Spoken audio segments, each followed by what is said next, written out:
Revista Espírita de 1858. Julho, item 4. Conversas familiares de além-túmulo. O tambor de Berezina. Tendo-se reunido em nossa casa algumas pessoas, com vistas a constatar certas manifestações, produziram-se os fatos que se seguem, no curso de várias sessões, originando a conversa que vamos relatar, e que apresentam grande interesse do ponto de vista do estudo. Manifestou-se o espírito por pancadas, que não eram dadas com o pé da mesa, mas na própria intimidade da madeira. A troca de ideias que então ocorreu, entre os presentes e o ser invisível, não permitia duvidar da intervenção de uma inteligência oculta. Além das respostas a várias perguntas, seja por sim, seja por não, seja ainda por meio da tipologia alfabética, os golpes batiam à vontade uma marcha qualquer, o ritmo de uma área, imitavam a fuzilaria e o canhoneio de uma batalha, o barulho do tanoeiro e do sapateiro, faziam eco com admirável precisão, etc. Depois ocorreu o movimento de uma mesa e sua translação sem qualquer contato das mãos, uma vez que os assistentes se mantinham afastados, colocada sobre a mesa, em vez de girar uma saladeira pôs-se a deslizar em linha reta, igualmente sem contato com as mãos. Os golpes eram ouvidos do mesmo modo, nos diversos móveis do quarto, algumas vezes simultaneamente, outras, como se estivessem respondendo. O espírito parecia ter uma marcante predileção pelo toque de tambor, pois que os repetia a cada instante sem que se lhe pedisse. Muitas vezes, em lugar de responder a certas perguntas, batia a generá-la ou tocava o reunir. Interrogado sobre várias particularidades de sua vida, disse chamar-se Célima, ter nascido em Paris, falecido aos 45 anos e sido tocador de tambor. Entre os assistentes, além do médium especial de efeitos físicos que produzia as manifestações, havia um excelente médium psicógrafo que serviu de intérprete ao espírito, o que nos permitiu obter respostas mais explícitas. Tendo confirmado, pela escrita, o que havia dito pela tipologia a propósito de seu nome, lugar de nascimento e época da morte, foi-lhe dirigida a série de perguntas que se segue, cujas respostas oferecem vários traços característicos que corroboram certas partes essenciais da teoria. Escreve qualquer coisa, o que quiseres. Reis. Ram plen plen, ram, plen, plen. Por que escreveste isso? Reis. Eu era tocador de tambor. Havias recebido alguma instrução? Reis. Sim. Onde fizeste teus estudos? Reis. Nos ignorantins. Pareces jovial. Reis. Eu o sou bastante. Uma vez nos disseste que, em vida, gostavas muito de beber, é verdade? Reis. Eu gostava de tudo o que era bom. Eras militar? Reis. Claro que sim, pois que era tocador de tambor. Sob que governo serviste? Reis. Sob Napoleão, o Grande. Pode citar-nos uma das batalhas em que tomaste parte? Reis. A de Berezina. Foi lá que morreste? Reis. Não. Estavas em Moscou? Reis. Não. Onde morreste? Reis. Na neve. Em que corpo sérvias? Reis. Nos fuzileiros da guarda. Gostavas muito de Napoleão, o Grande? Reis. Como todos nós o amávamos, e sem saber o porquê. Sabes em que se tornou Napoleão depois de sua morte? Reis. Depois de minha morte só me ocupei de mim mesmo. Estás reencarnado? Reis. Não, pois que venho conversar convosco. Por que te manifestas por pancadas, sem que tenhas sido chamado? Reis. É preciso fazer barulho para aqueles cujo coração nada crê. Se não tendes o bastante, dar-vos-ei ainda mais. É de tua própria vontade que vieste bater, ou um outro espírito obrigou-te a fazê-lo? Reis. Venho por minha vontade a um outro, a quem chamais verdade, que pode forçar-me a isto também. Mas há muito tempo que eu queria vir. Com que objetivo querias vir? Reis. Para conversar convosco, era o que queria, havia, porém, alguma coisa que me impedia. Fui forçado por um espírito familiar da casa, que me exortou a tornar-me útil às pessoas que me fizessem perguntas. Esse espírito, então, tem muito poder, visto comandar outros espíritos. Reis. Mais do que imaginais, e não o emprega senão para o bem. Observação: o espírito familiar da casa deu-se a conhecer sob o nome alegórico de verdade, circunstância ignorada do médium. O que te impedia de vir? Reis. Não sei, alguma coisa que não compreendo. Lamentas a vida? Reis. Não, nada lamento. Qual a existência que preferes, e a atual ou a terrestre? Reis. Prefiro a existência do espírito à do corpo. Por quê? Reis. Porque estamos bem melhor do que na terra. A terra é um purgatório, durante todo o tempo em que nela vivi, sempre desejei a morte. Sofres em tua nova situação? Reis. Não, mas ainda não sou feliz. Ficarias satisfeito se tivesses uma nova existência corporal? Reis. Sim, porque sei que devo elevar-me. Quem te disse isso? Reis. Eu o sei bem. Reencarnarás logo? Reis. Não sei. Vês outros espíritos à tua volta? Reis. Sim, muitos. Como sabes que são espíritos? Reis. Entre nós, vemo-nos tais quais somos. Sob qual aparência os vês? Reis. Como se podem ver os espíritos, mas não pelos olhos? E tu, sob que forma estás aqui? Reis. Sob a que tinha quando vivo, isto é, como tocador de tambor. E os outros espíritos? Tu os vês sob a forma que possuíam quando estavam encarnados? Reis. Não, só tomamos uma aparência quando somos evocados, de outro modo nos vemos sem forma. Tu nos vês tão claramente como se estivesses vivo? Reis. Sim, perfeitamente. É através dos olhos que nos vês? Reis. Não, temos uma forma, mas não temos sentidos, nossa forma é apenas aparente. Observação: seguramente os espíritos têm sensações, já que percebem, se assim não fora, seriam inertes, contudo, suas sensações não são localizadas, como quando têm um corpo, mas inerentes a todo o ser. Dize-nos positivamente em que lugar estás aqui. Reis. Perto da mesa, entre vós e o médium. Quando beites, estás sob a mesa, em cima dela ou na intimidade da madeira? Reis. Estou ao lado, não me meto na madeira, basta-me tocar a mesa. Como produzes os ruídos que fazes ouvir? Reis. Creio que é por intermédio de uma espécie de concentração de nossa força.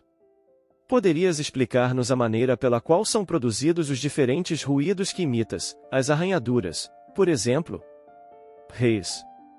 Eu não saberia precisar muito a natureza dos ruídos, é difícil de explicar. Sei que arranho, mas não posso explicar como produzo esse ruído que chamais de arranhadura. Poderias produzir os mesmos ruídos com qualquer outro médium? Reis. Não, há especialidade em todos os médiuns, nem todos podem agir da mesma forma. Vês entre nós, além do jovem S. O médium de efeitos físicos pelo qual o espírito se manifesta, alguém que poderia te ajudar a produzir os mesmos efeitos? Reis. No momento não vejo ninguém, com ele eu estaria muito disposto a fazê-lo. Por que com ele e não com outro? Reis. Porque eu conheço mais, depois, porque está mais apto do que qualquer outro a esse gênero de manifestações. Tu o conhecias há muito tempo? Antes de sua atual existência? Reis. Não, só o conheço há bem pouco tempo, de alguma sorte a ele fui atraído para que se tornasse meu instrumento. Quando uma mesa se eleva no ar, sem ponto de apoio, quem a sustenta? Reis. Nossa vontade, que lhe ordenou obedecer e, também, o fluido que lhe transmitimos. Observação: essa resposta vem apoiar a teoria que nos foi dada sobre a causa das manifestações físicas e que relatamos nos números 5 e 6 desta revista. Poderias fazê-lo? Reis. Creio que sim, tentarei quando o médium vier. Nesse momento ele estava ausente. De que depende isso? Reis. Depende de mim, pois me sirvo do médium como de um instrumento. Mas a qualidade do instrumento não conta para alguma coisa. Reis. Sim, auxilia-me muito, tanto é assim que eu disse não poder fazê-lo hoje com outros médiuns. Observação: no curso da sessão tentou-se levantar a mesa, mas não se obteve êxito, talvez porque não tivesse havido bastante perseverança. Houve esforços evidentes e movimentos de translação sem contato nem imposição das mãos. Entre as experiências feitas destacou-se a da abertura da mesa, que era elástica, porque oferecesse muita resistência. Em face de um defeito de construção, foi posta de lado, enquanto o espírito tomava uma outra e conseguia abri-la. Porque, outro dia, os movimentos da mesa se detinham a cada vez que um de nós tomava de uma luz para olhar embaixo dela. Reis. Porque eu queria punir a vossa curiosidade. De que te ocupas em tua existência de espírito, considerando que não deves passar o tempo todo somente a bater? Reis. Muitas vezes tenho missões a cumprir. Devemos obedecer a ordens superiores, e, sobretudo, fazer o bem aos seres humanos que estão sob nossa influência. Por certo, tua vida terrestre não foi isenta de faltas, reconhece-as, agora? Reis. Sim, e por isso as espio, permanecendo estacionário entre os espíritos inferiores, só poderei purificar-me bastante quando tomar um outro corpo. Quando aplicavas os golpes na mesa e, ao mesmo tempo, em outro móvel, eras tu quem os produzia, ou era um outro espírito? Reis. Era eu mesmo. Estavas só, portanto? Reis. Não, mas realizava sozinho o trabalho de bater. Os demais espíritos que lá se encontravam não te auxiliavam em alguma coisa? Reis. Não para bater, mas para falar. Então não eram espíritos batedores? Reis. Não, a verdade somente a mim havia permitido bater. Algumas vezes os espíritos batedores não se reuniam em maior número, com o fim de haver mais força na produção de certos fenômenos. Reis. Sim, mas para aqueles que eu podia fazer, a mim só bastava. Estás sempre na terra, em tua existência espiritual? Reis. Mais frequentemente no espaço. Vais algumas vezes a outros mundos, isto é, a outros globos? R. Não aos mais perfeitos, mas aos mundos inferiores.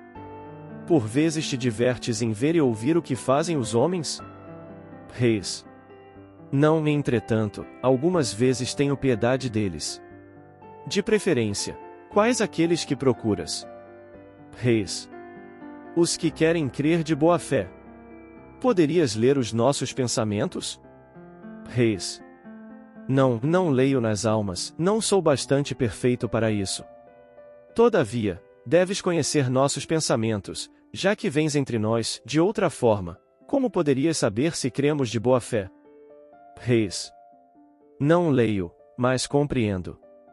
Observação: a pergunta 58 tinha por objetivo saber a quem, espontaneamente, dirigia a sua preferência na vida de espírito, sem ser evocado, através da evocação, como espírito de uma ordem pouco elevada, poderia ser constrangido a vir a um meio que lhe desagradasse.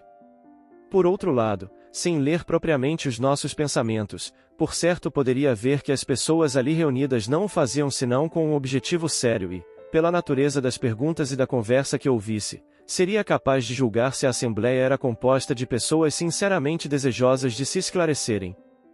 Encontraste alguns dos teus antigos companheiros do exército no mundo dos espíritos? Reis. Sim, mas suas posições eram tão diferentes que não os reconhecia a todos. Em que consistia essa diferença? Reis. Na situação feliz ou infeliz de cada um. Como entendias essa subida para Deus? Reis. Cada degrau transposto é um degrau a mais até ele. Disseste que morreste na neve, foi em consequência do frio? Reis. De frio e de necessidade. Tiveste consciência imediata de tua nova existência? Reis. Não, mas já não sentia mais frio. Alguma vez retornaste ao local onde deixaste teu corpo? Reis. Não, ele me fez sofrer bastante. Nós te agradecemos as explicações que tiveste a bondade de dar-nos. Elas nos forneceram material de observação muito útil para o nosso aperfeiçoamento na ciência espírita. Reis. Estou inteiramente às vossas ordens. Observação, pouco avançado na hierarquia espírita, como se vê, o próprio espírito reconhecia a sua inferioridade. Seus conhecimentos são limitados, mas tem bom senso, sentimentos louváveis e benevolência. Como espírito, sua missão carecia de significado, visto que desempenhava o papel de espírito batedor para chamar os incrédulos à fé. Contudo, mesmo no teatro, a humilde indumentária de comparsa não pode envolver um coração honesto? Suas respostas têm a simplicidade da ignorância, entretanto, pelo fato de não possuírem a elevação da linguagem filosófica dos espíritos superiores, nem por isso deixam de ser menos instrutivas, sobretudo para o estudo dos costumes espíritas, se assim nos podemos exprimir. É somente estudando todas as classes desse mundo que nos aguarda que podemos chegar a conhecê-lo e nele marcar, de algum modo, por antecipação, o lugar que a cada um de nós será dado ocupar. Vendo a situação que, por seus vícios e virtudes, criaram os homens, nossos iguais aqui na terra, sentimos-nos encorajados para nos elevar o mais rapidamente possível desde esta vida, é o exemplo ao lado da teoria. Para conhecermos bem alguma coisa, e dela fazermos uma ideia isenta de ilusões, é preciso dissecá-la em todos os seus aspectos, assim como o botânico não pode conhecer o reino vegetal a não ser observando desde o mais humilde criptógamo, que o musgo oculta, até o carvalho altaneiro, que se eleva nos ares.